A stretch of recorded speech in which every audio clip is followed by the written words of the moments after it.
Okay, homework help for solving quadratic equations by completing the square. So here we have an equation.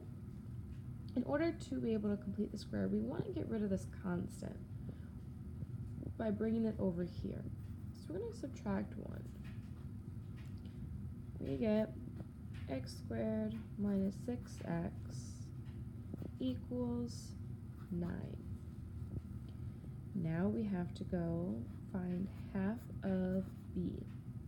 Our b is negative 6. So we want to take the half of that, which is negative 3. Then we want to take the negative 3 and we want to square it. So that means it's negative 3 times negative 3, which equals 9. Once we have that, we want to add that term, that constant, to both sides of the equation. That's going to be x squared minus 6x plus 9 equals 9 plus 9. Okay, so we're going to go ahead and just add this on the side. This side is a perfect square. So that means we are going, since this is a negative and this is a positive, we know it's going to be a negative inside. The square root of x squared is x.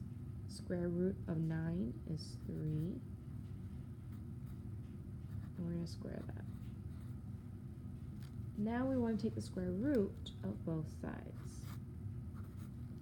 When we take the square root of both sides, we get x minus 3 equals plus or minus square root of 18. Now we're going to add 3 to both sides. So we want x all by itself. Now the square root of 18 can be reduced, because this right here would be the square root of 9 times 2. 9 is a perfect square, so we can bring the 3 out, and the 2 would be left in. We cannot simplify it anymore, so our answer is x equals 3 plus or minus 3 the square root of 2. And that is it for completing the square. Solving quadratic equations by completing the square.